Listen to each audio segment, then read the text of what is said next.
ramillete de cartas preciosas de la Santa Madre a su hija María de San José, priora de Sevilla.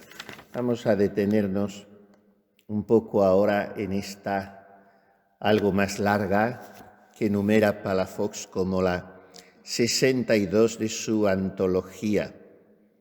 Y le dice que la carta que le ha escrito a la Santa, su hija María de San José, viene tan buena y humilde que merecía larga respuesta.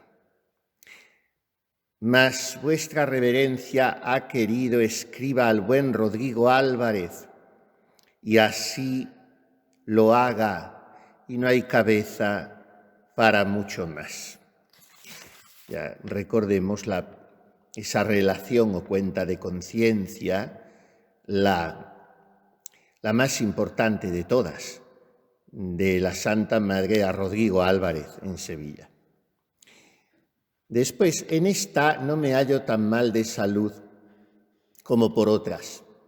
De la poca que me escribe la hermana Gabriela, que tiene vuestra reverencia, me ha pesado mucho.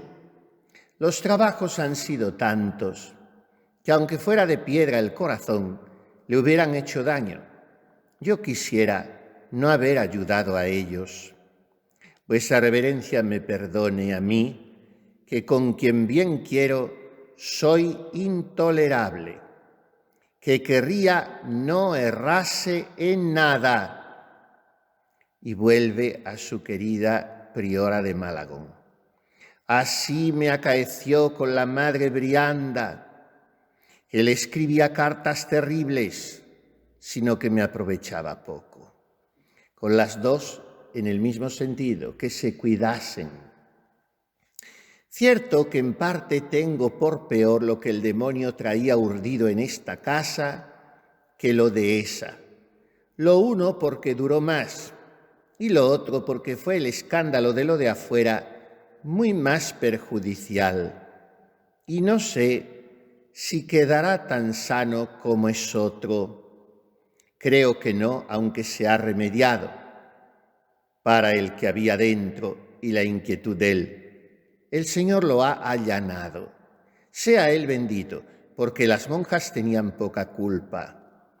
De quien más enojada he estado es de Beatriz de Jesús, porque jamás ha díchome una palabra, ni aun ahora, con ver que todas me lo dicen, y que yo lo sabía. Hame parecido harta poca virtud o discreción. Ella debe de pensar es guardar amistad, y a la verdad es asimiento grande el que tiene, que la verdadera amistad no se ha de ver en encubrir lo que pudiera haber tenido remedio sin tanto daño. Vuestra reverencia, por amor de Dios, se guarde de hacer cosa que sabido pueda ser escándalo. Librémonos ya de estas buenas intenciones que tan caro nos cuestan. Bien, ¿qué está diciendo en todo esto la Santa Madre? La carta es de inicios del año ya 1580 y la escribe desde aquí, desde Malagón. Por eso le dice que está mejor en esta tierra. Y dice que está temiendo que el demonio pueda urdir otra traza para levantar una nueva tribulación al convento de Sevilla. Por el errado proceder de algunas de sus religiosas. Y parece que se está refiriendo, según comentan la Santa Madre, a materia de revelaciones, eso que le dio tanto que hacer con alguna de sus hijas. Y dice Palafox, porque creídas por verdaderas no siempre aprovechan, antes muchas veces dañan, y averiguadas por falsas desacreditan y afrentan. Y era lo que temía aquí la Santa Madre de Sevilla. Que tuvieran mucho cuidado las monjas de aquel Carmelo, porque había sido un convento nacido con muchos dolores y por eso el demonio le tenía mucha gana. Y continúa Palafox: la carta es y parece sentidísima, y entre suavidades y rigores, rigores y suavidades, como lo acostumbra la santa, le dice muy bien su parecer a nuestra Madre Priora. Primero, hace, como suele ella, disposición a la reprensión con ganar la voluntad a la que ha de reprender, porque para reñir mucho no es necesario ganar al reprendido, pero para persuadirlo importa siempre el ganarlo, porque nunca llegue a pensar el mortificado que el celo es enemistad. Después se imputa a sí misma la culpa de la reprensión, llamándose intolerable con los que bien quiere. Por tanto, la Santa Madre siempre levanta el edificio de la disciplina, de la observancia, sobre el cimiento del amor. Y de allí parte para ponderar a María de San José el peligro en que han estado en Sevilla por esas monjas, y para que por el peligro vea el daño, y por el daño saque el fruto del escarmiento. Y añade que la libre Dios de estas buenas intenciones, porque la buena intención sí es principio de todo el remedio, pero, dice Palafox, somos tales que con torcer la intención a un ladito suele ser toda nuestra perdición. Habla de unas intenciones incautas, imprudentes, que nacen de una falsa caridad, que produce unos hijos y efectos de la misma maldición, como quien todo lo tiene por bueno cuando todo es malo. Todos son buenos con que a todos los dejen ser malos. Oh, qué maldita aprehensión, intención y tentación.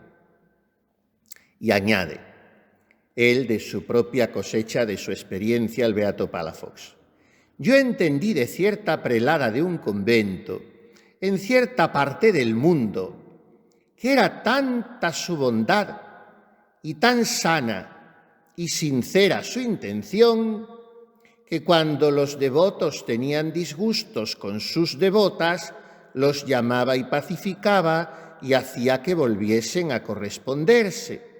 Miren qué buena intención, tal que no pusiera otra el demonio a una prelada si él pudiera poner a las almas intenciones.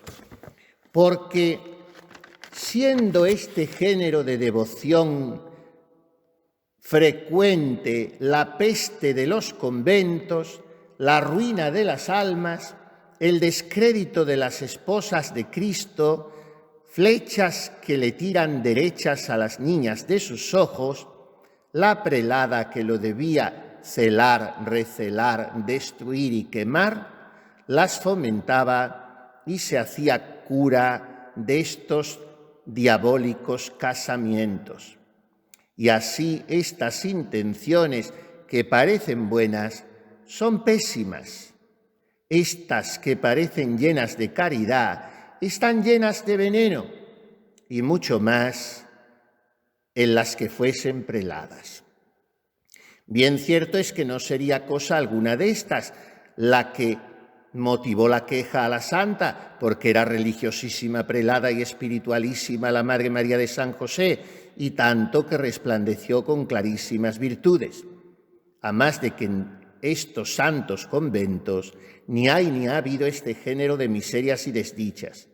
Pero pues que se quejaba de su buena intención la santa, no se quejaba de balde, sería en otra cosa el error más pequeño, y las almas perfectas no hallan cosa imperfecta pequeña. Bien, parece un poco enrevesado, porque además no sabemos a punto fijo todo lo que motivaba la queja de la Santa Madre. Pero la enseñanza de la carta yo creo que se puede resumir muy castiza y rotundamente en esta sentencia: las monjas a lo suyo, y lo suyo es su vida, y su vida es al interior. Entonces, no hacer caso de buenas intenciones de todo lo que pueda rodear al convento, sino cuidar de eso, de su vida interior, de su vida de observancia, de su vida religiosa en definitiva, y no meterse en otras cosas ni dar alas a las que quisieran meterse en otras cosas. ¿Y qué cosas pueden ser? Y dice Palafox: 3 cosas que parecen buenas querría siempre echar de los conventos de las religiosas, y que repetidamente estuviesen barriendo y arrojando de su casa los prelados y preladas. La primera, la devoción, porque siendo la devoción con Dios santísima, es con los de fuera malísima. Y si esta falsa devoción se echa de casa, se quedará aquella santa y verdadera en casa. De nuevo, las monjas a lo suyo. Cuidado con los negros devotos, que dice la Santa Madre. Cuidado con tratar con muy buena intención de fomentar la devoción de los de fuera más de lo que pide mi papel, como prelada, como tornera, como sacristana, como si salgo a los médicos, en fin. La devoción con Dios santísima es, con los de afuera malísima. La segunda cosa que hay que echar de los conventos de religiosas, la honra, porque siendo muy bueno el conservarla por Dios, hay otra honra falsa del mundo, con la cual la religiosa, porque es más noble que la otra, o porque es más antigua que la otra, o porque es más vieja que la otra, no se le puede ni mandar, ni mortificar, ni corregir, ni enmendar, sino que a cada paso pone su honra por delante. A una mujer como a mí, a una mujer de mi calidad, a una mujer de mi ancianidad, a una mujer de mis años, con que no hay quien la pueda gobernar. Lo dice la Santa Madre constantemente: no se hable nunca del linaje, no se hable de la familia, de la procedencia. Guárdense de decir: soy más antigua, tengo más años. No, pobres nunca son honrados. Y en el capítulo 3, me parece que es, de los conceptos del amor de Dios, les dice a las monjas que tengan muchísimo cuidado, porque jamás el mundo ensalza sino para abajar, y que no se hagan caso de los inciensos de los devotos de fuera, y que por eso no quieran fomentar los devotos de fuera, sino que todo quede en la intimidad de la familia de casa. De manera que 3 cosas, dice Palafox. Primero, la devoción de fuera, la devoción con Dios santísima, la devoción con el mundo no. Segundo, la honra. Tercera cosa, la amistad, porque siendo así que la sencilla y natural correspondencia y amistad es santa y necesaria en un convento, todavía, en teniendo estrecha y particular amistad unas con otras, no pueden vivir unas con otras, porque no pueden vivir unas sin otras, ni apartarlas unas de otras. Y así no hay averiguarse las unas con las otras, y nace la enemistad.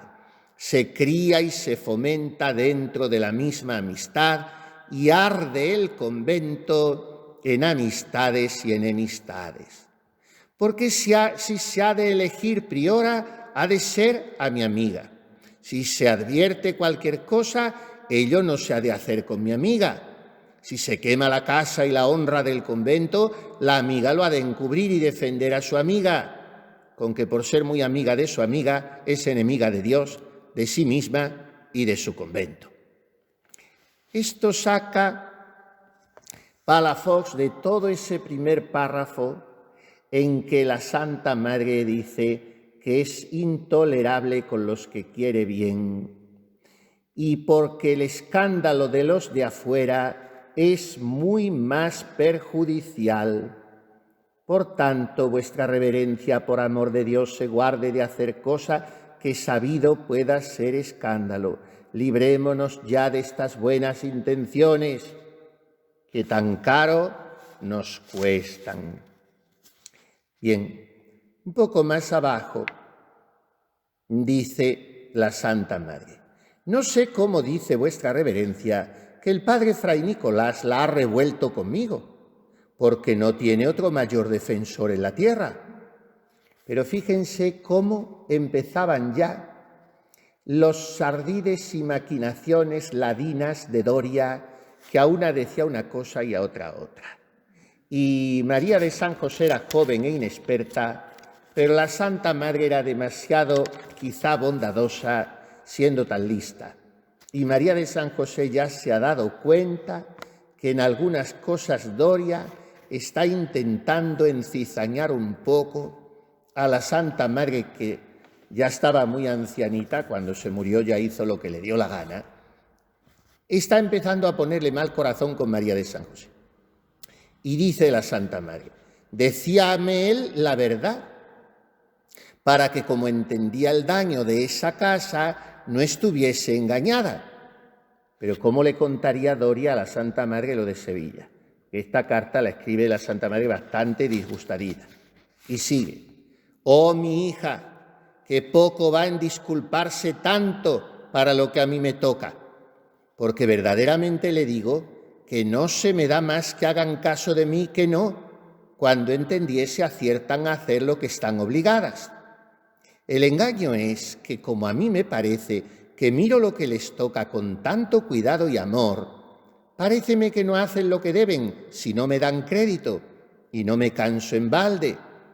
Y esto es lo que me hizo enfadar de suerte que lo quisiera dejar todo, pareciéndome, como digo, no aprovecha nada, como es verdad. Mas es tanto el amor que, siendo de algún efecto, pudiera acabarlo conmigo, y así no hay que hablar en esto. ¿Qué quiere decir este párrafo un poco enrevesado? Pues, primero está disculpando, como hemos visto, la Santa Madre al padre Doria, y le dice a María de San José que es el que más la defiende siempre. Y como vemos, aquí se engañaba, por lo menos así no fue después, sino al contrario, la destruyó, aunque lo más duro de María de San José fue cuando ya se había muerto Doria. Y después del general que le sucedió, más bondadoso y comprensivo, vino otro que fue el que de verdad quiso liquidarla y lo consiguió. Pero, dice Palafox, la culpa es desconfiada y está pensando que todos la acusan, aunque sea culpa leve. Así sería, y de omisión, la de esta santa religiosa. Son culpas propias de nuestra naturaleza. Si Dios no despierta el celo promovedor de lo bueno, censor santo de lo malo. Luego la dice la santa lo poco que ella siente que no le sean amigas como lo sean de Dios, y que solo para Dios quiere amigas a sus hijas, porque solo para Dios hemos de querer a los hijos y a las hijas. Qué sentida fue esta carta, y lo que lastimaba a la santa que no creyese en sus advertencias se ve al fin de este número, donde dice que llegó a sentirlo, de suerte que lo quisiera dejar todo por ver que no la creían. Oh, qué de congojas pasan los santos para remediar los daños.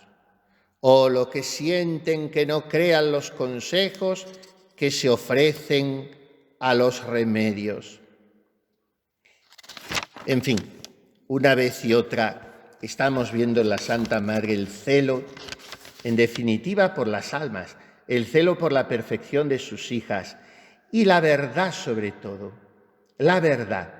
No le sufre el corazón que le guarden cosas, que no le sean claras, que no tengan con ella comunicación fluida, etc. Veamos otro de los números. Serrano me ha dicho que se ha tomado ahora una monja y conforme a las que él piensa que hay en casa, porque me dice, cree, son 20, ya estará el número cumplido. Estamos en 1580 y ya se había ampliado el número de 13 a las 20. Y si lo está, nadie puede dar licencia para que se tome. En esto sabemos que la Santa Madre también era inflexible. Si eran 20 no podía ser una más, bastante que se había ampliado ya desde 13. Y luego, como dijimos, se añadió una en memoria de ella, de la propia Santa.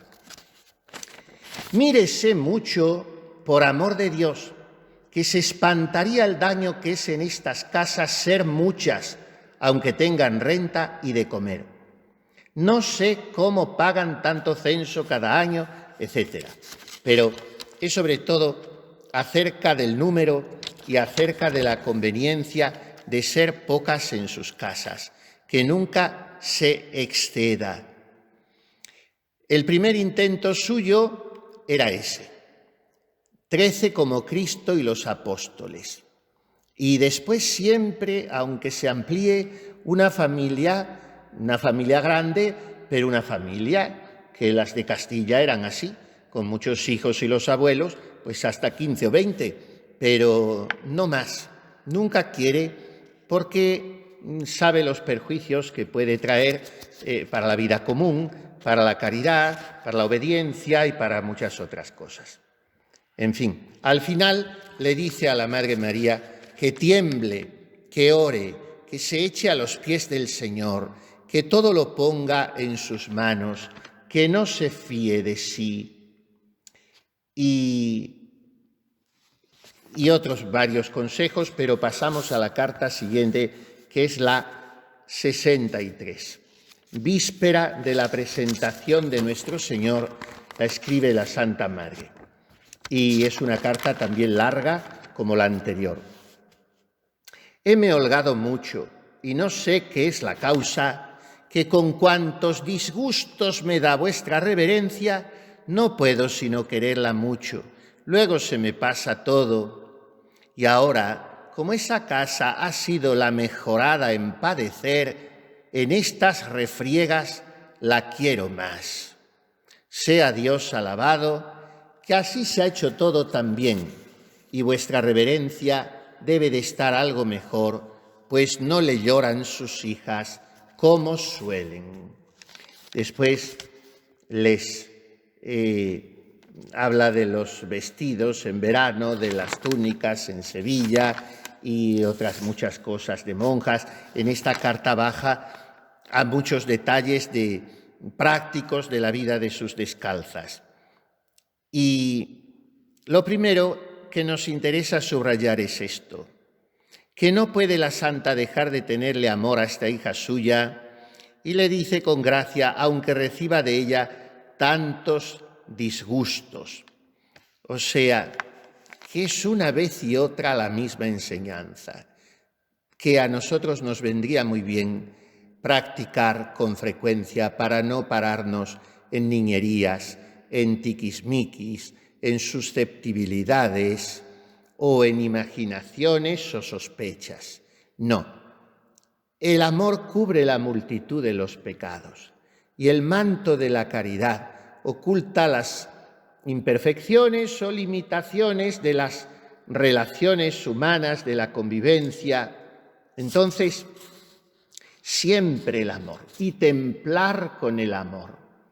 Y a veces actuamos de manera totalmente diversa, que en lugar de atenuar o suavizar u ocultar, como estamos diciendo, si no ponemos amor, lo que hacemos es encrespar, soliviantar, distanciar, sospechar.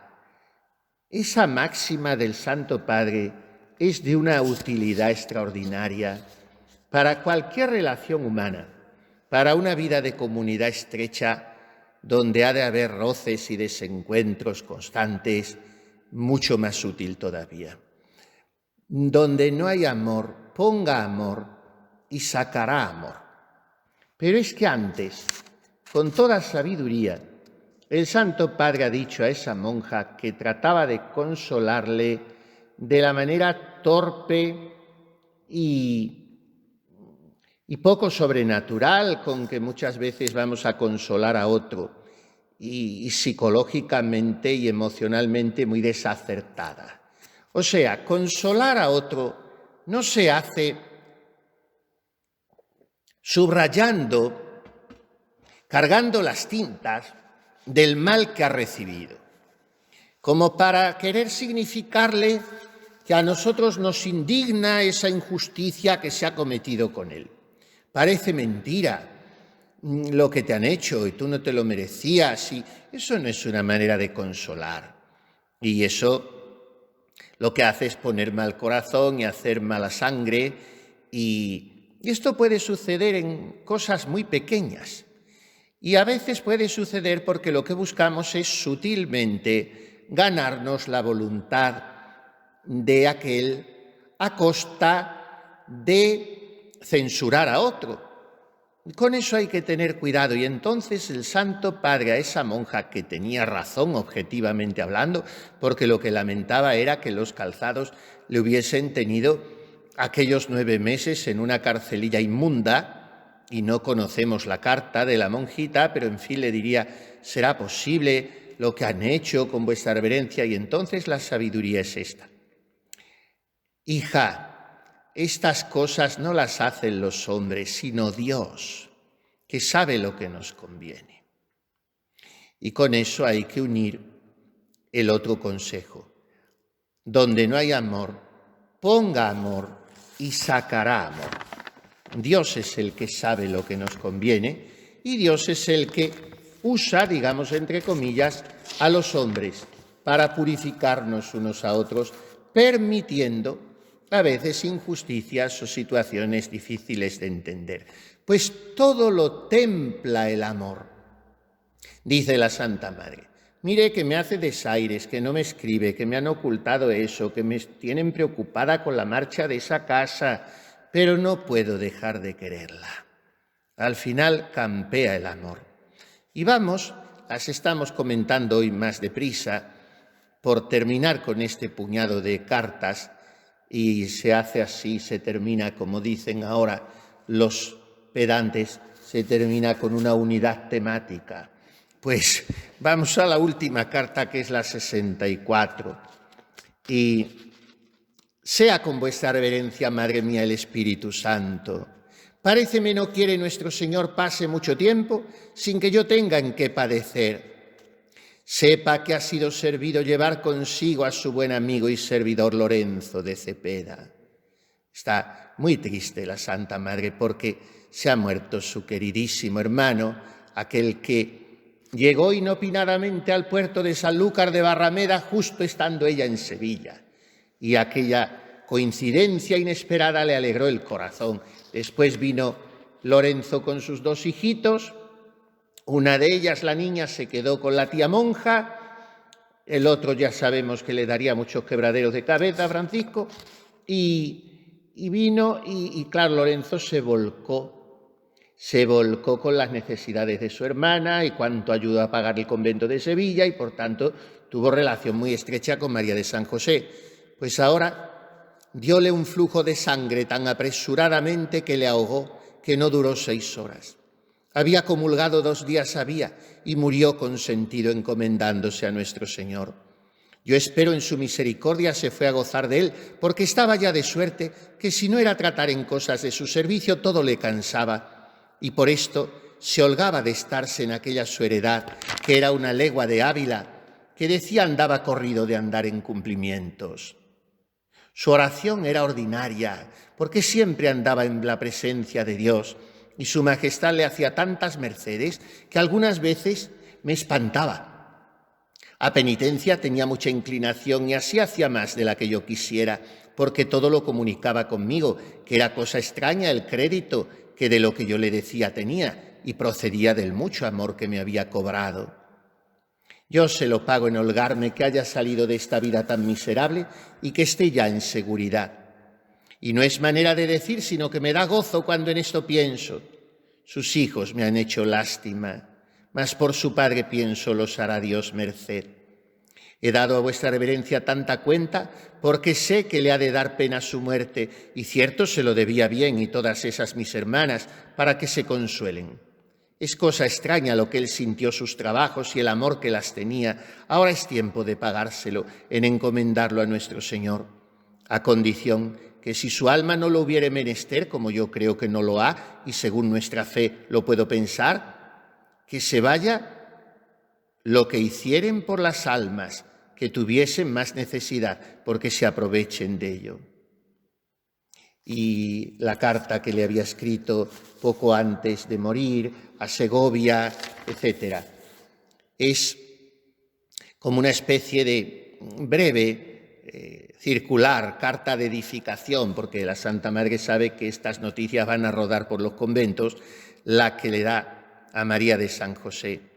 Y una vez más vemos la ternura de su corazón, cómo quiere a los suyos, pero los quiere en Dios, cómo se había constituido en pocos años, en muy poco tiempo, la Santa Madre en escasamente 5 años, en maestra de novicios, podíamos decir, de su hermano Lorenzo, que había tenido sus escarceos en las Indias, fruto de los cuales eran esos 2 niños, pero que empezó a servir a Dios muy sinceramente y a darse a la oración, y recordamos aquellas cartas preciosas en que la Santa Madre le dice: Él me envía confites y yo cilicios, y le dice cómo tiene que usar el cilicio, en fin.